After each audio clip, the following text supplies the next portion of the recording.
Hemos leído al presidente Gustavo Petro en múltiples ocasiones a través de X o Twitter y es notoria la forma en que recientemente ha incrementado sus referencias sin un destinatario específico, pero de alguna forma todos sabemos a quién se está refiriendo, que insinúan lo que le esperaría al país de tomar una u otra dirección dependiendo de cómo vote en las elecciones presidenciales. ¿Es esto participación en política? ¿Lo es reunirse con miembros de la bancada del pacto histórico antes o después de los comicios? De serlo, ¿qué podría pasar?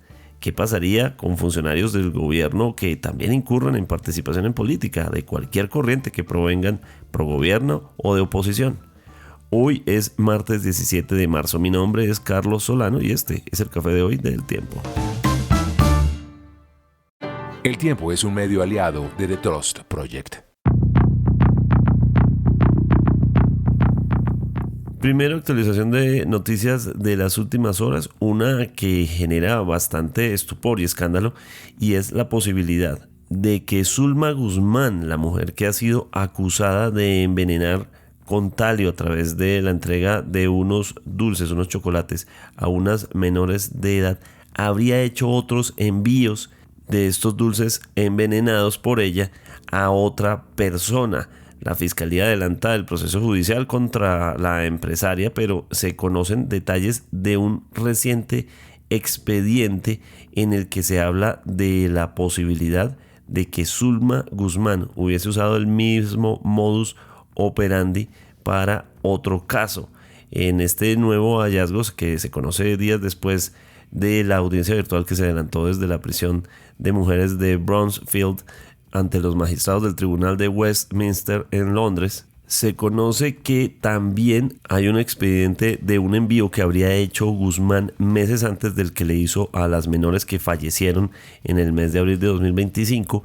Este lo habría hecho un envío a Elvira María Restrepo, quien es la cuñada de Zulma Guzmán y que según RCN Noticias, dicho empaque misterioso tenía una marca de una universidad en Bogotá donde presuntamente habían asistido unas horas antes, las dos para una reunión de exalumnos. En ese sentido, en el testimonio, en el documento que recoge en este momento la fiscalía, pues permanece este nuevo caso que tendrá que ser añadido a las investigaciones que se realizan por el asesinato de las dos menores y que ha conmocionado al país, además también de a las autoridades británicas que han terminado involucradas en esto. Durante el Consejo de Ministros de este lunes, el presidente Gustavo Petro dijo que todas las EPS que estén en quiebra se deben liquidar. Lo emitió como una orden dirigida al ministro de Salud y al ministro de Hacienda. A las dos carteras les dio esta instrucción que en medio del escenario de la eventual reforma a la salud y de la crisis del sistema, pues aumenta la tensión que se vive en torno a la salud. Dijo el presidente, ya no tenemos más alternativas, ya que el Congreso no aprobó la reforma a la salud.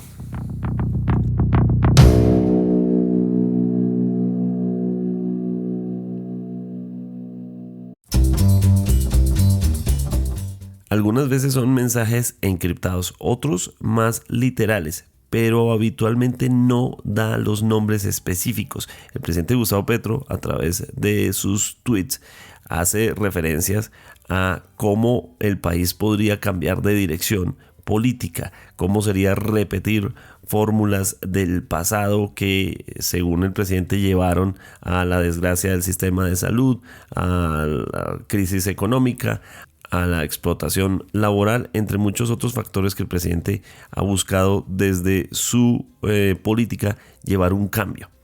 Pero también hace acusaciones, hace señalamientos y en ese sentido le dice a los colombianos, entre otros como por ejemplo lo que ocurrió en las elecciones del 8 de marzo, que los votantes no voten la consulta interpartidista. ¿Está participando en política como advierte la Constitución o no? Un artículo de Juan Pablo Penagos de la Redacción Política habla de estos incidentes y de lo que ha venido ocurriendo desde que se ha incrementado esta tensión. Bienvenido, Juan Pablo. Carlos, muchas gracias por la invitación. Un gusto estar aquí. Empecemos por algunos de esos momentos. Definamos cuáles han sido como algunos de los más notorios dentro de esa fila de actuaciones. No solo se trata de las redes sociales, sino incluso de algunos actos como presidente. ¿Qué podemos decir al respecto? Bueno, Carlos, respecto a la muy posible participación indebida del presidente Gustavo Petro en política electoral, yo lo primero que diría es que esto no es algo nuevo, se ha intensificado mucho en las últimas semanas, en las semanas previas a las elecciones, pero desde hace varios meses, el año pasado, el presidente Gustavo Petro viene participando de manera abierta en política electoral. Sus intervenciones no solo han consistido en cuestionar a organismos electorales, el CNE, la registraduría, a candidatos e incluso a los propios mecanismos de participación, sino que esto ha ido un poco más allá del discurso y se han traducido en acciones concretas desde el ejercicio del poder. Entonces, hay al menos dos ejemplos muy claros que se me vienen a la cabeza del año pasado, en octubre, en medio de la incertidumbre jurídica que rodeaba la consulta interna del pacto histórico. En ese momento figuras como Iván Cepeda, Carolina Corcho y Daniel Quintero enfrentaban dudas sobre la viabilidad de participar en ese mecanismo, y días antes de la consulta del 26 de marzo, los tres acudieron a la Casa de Nariño, se reunieron con el presidente y allí, según lo que se conoció, el presidente fue muy enfático en que el pacto histórico debía ir a una consulta, debía definirse el candidato mediante votos ciudadanos, descartaron otras alternativas y esa misma noche los aspirantes firmaron un documento comprometiéndose a participar en la consulta y se tomaron una foto en toda la Casa de Nariño después de reunirse con el presidente. Hay un ejemplo más reciente, cuando el Consejo Nacional Electoral decidió dejar por fuera a Iván Cepeda la consulta del Frente por la Vida, el presidente se reunió en la Casa de Nariño, mejor dicho, recibió en la Casa de Nariño al ex embajador Roy Barreras, y si bien no hay detalles concretos sobre lo que se habló, lo que se presume es que se tocó el tema de la campaña, de lo que iba a pasar con la consulta y qué pasó días después, que el presidente pidió a los ciudadanos, pidió al pacto histórico no pedir los tarjetones de la consulta, y después de eso vimos una muy baja participación en la consulta del Frente por la Vida que terminó afectando a Roy Barreras, que era la gran figura que quedaba ahí junto a Daniel Quintero. Y el propio Barreras le dijo al Tiempo en una entrevista que el presidente prohibió participar en la consulta y que para él eso permitió que Paloma Valencia se robara el protagonismo en las elecciones del 8 de marzo. Esos algunos ejemplos concretos que te puedo mencionar. Hablemos de su cuenta de Twitter. En ella, por ejemplo, el presidente señala a una funcionaria de la registraduría, una funcionaria muy joven que sale en un video siendo muy receptiva a la llegada del expresidente Álvaro Uribe y de los candidatos del Centro Democrático al registro. Pero también, en muchas ocasiones, hace referencias al futuro político del país de no tomar X o Y dirección. ¿Puede seguir haciéndolo a través de su cuenta de Twitter, de sus redes sociales? Bueno, la realidad es que a diferencia de años anteriores, gobiernos anteriores, no teníamos esta plataforma que es Twitter o hoy en día X, donde todos los días, a cada hora, un presidente de cualquier país puede emitir distintos tipos de opiniones. Entonces, no hay claridad específica en la ley sobre eso. ¿Qué dice el gobierno? ¿Qué dice el ministro del Interior, Armando Benedetti, otra persona sobre la que dicen que presuntamente también participa bastante en política? Que todo lo que dice el presidente se enmarca dentro de su opinión y dentro de la libertad de expresión, pero él sigue siendo el jefe de Estado y lo que dice la Constitución es que no puede tomar partido abiertamente por ningún candidato que termine inclinando balanzas por X o por Y. Entonces, ese es el tema del debate. El gobierno dice que es libre expresión, libertad de opinión, pero el debate está ahí, Carlos. Y es claro que el presidente ha utilizado X y sigue utilizándolo constantemente para referirse a la campaña y cuestionar candidatos. El otro día con el señor Juan Daniel Oviedo, aunque no lo mencionó directamente, cuestionó a la gente que votó por él simplemente porque, según Petro, le bajó el tono y habló bien de él, algo que fue Oviedo entre los miembros de la gran consulta, el único candidato que bajó el tono contra el gobierno, dijo que había hecho cosas buenas. El presidente dijo no estaba de acuerdo con votar por él, así si hubiera hablado hoy él del gobierno. En ese sentido, ¿qué autoridad puede hacer algo? Porque, digamos, hemos visto las advertencias de, por ejemplo, de la MOE, de la Unión Europea, la misión de observación electoral, que señaló sobre los medios públicos se defienden, dicen, no, nosotros no estamos haciendo campaña por ningún candidato, pero inevitablemente tampoco pareciera que hubiese una autoridad que dijera esto hasta aquí llega. ¿Qué puede pasar en ese sentido? Es decir, ¿no tiene freno lo que establece la Constitución y lo que le dice el presidente? Bueno, Carlos, cuando un funcionario público incurre en participación indebida en política, pueden intervenir distintos organismos encargados de investigar estas conductas. Se encuentra el principal, la Procuraduría General de la Nación, que pueda analizar lo ocurrido, adelantar investigaciones disciplinarias correspondientes. En el caso, por ejemplo, de que sean ministros, pero al presidente de la República el procedimiento es diferente y su única instancia de investigación corresponde a la Comisión de Investigación y Acusación de la Cámara de Representantes. Allí es donde debería llegar el caso, ser investigado y si hay mérito para ello, el proceso puede avanzar hacia un juicio político. Pero históricamente la Comisión de Acusaciones se ha caracterizado por ser una comisión donde no se mueven los casos contra los presidentes de la República. Consultamos al analista político Alejandro Chala de la Fundación Pares sobre si esto es participación en política o no. ¿Cómo lo ve?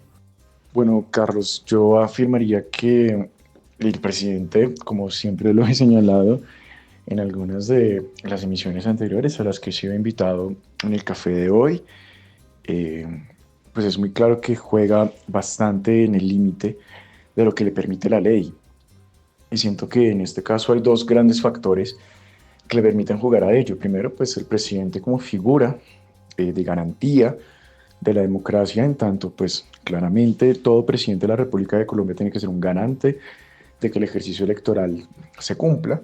Y en un segundo momento, pues también Gustavo Petro, pues claramente bajo las banderas de un partido de gobierno con el cual pues obviamente llegó al poder en 2022. Yo creo que el presidente juega en esas líneas difusas, porque claramente para muchos funcionarios públicos es quizás un poquito más sencillo saber y conocer cuáles son esas limitaciones que tienen como funcionarios para poder incidir en la vida pública o no, pero yo siento que para el presidente pues termina siendo un poquito más difuso, por eso que te cuento, porque finalmente de alguna otra manera incide en el proceso electoral al ser el principal garante, de que las elecciones se lleven a cabo, de que la democracia no sea vulnerada y demás. Siento que el presidente ahí está jugando entonces en dos sentidos. El primero, y el más importante, pues claramente todo el tema del discurso sobre el fraude electoral, de alguna u otra manera siento que eso hace que use ese rol de garante para entrar en discusiones y en controversias sobre pues estos escenarios políticos y más que todo sobre, pues obviamente, el discurso de fraude, pero ¿hacia quién, no? Es decir, claramente en un sentido de vulneración a su proyecto político hacia el futuro. Y por otro lado, pues claramente también el tema de cómo en los últimos días se reunió con la bancada electa de su partido y demás, que en este caso, pues yo no señalaría que sería participación, porque de una u otra forma, pues son candidatos que terminan siendo electos, uno, y dos, además de que terminan siendo candidatos electos, pues de alguna otra manera son parte del partido de gobierno del presidente y pues el presidente les abre este escenario.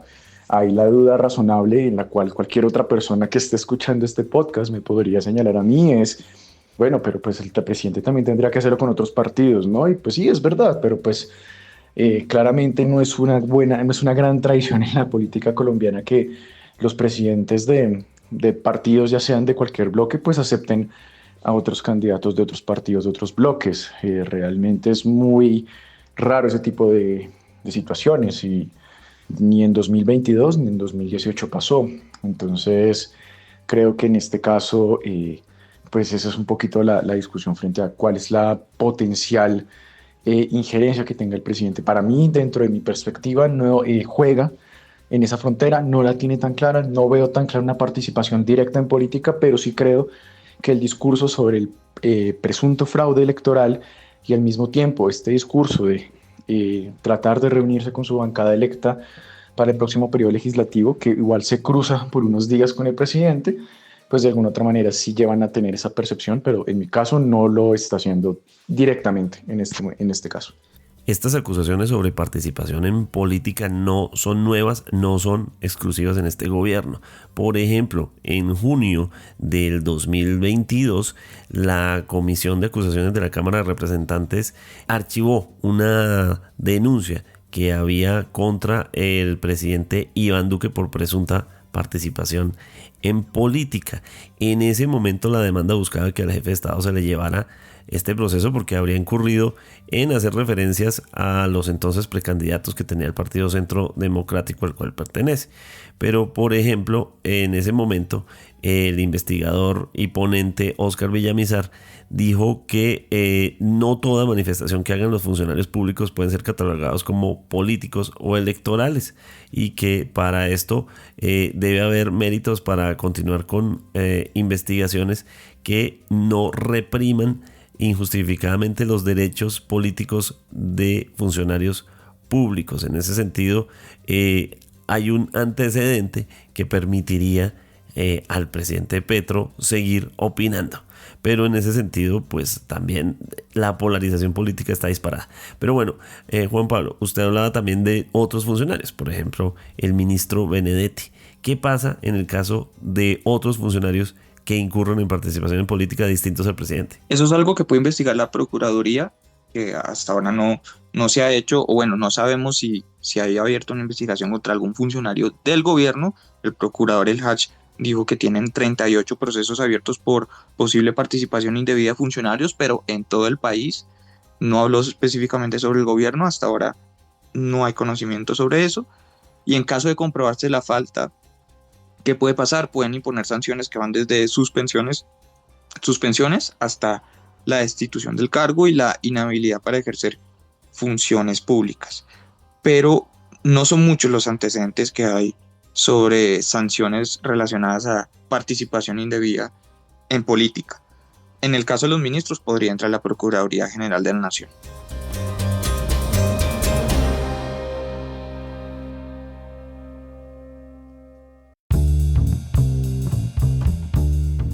Gracias por acompañarnos en el café de hoy. Suscríbase en todas las plataformas de podcast y en el canal de YouTube de El Tiempo. Nos encuentran también en Instagram y en X como @podcast El Tiempo. Además, si quieres recibir a través de WhatsApp la notificación de cada nuevo episodio, siga el enlace que se encuentra en la descripción o envíenos un mensaje con la palabra suscripción al teléfono 320-353-27 y haga parte de la comunidad del café de hoy.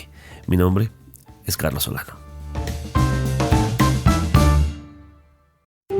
Podcast El Tiempo.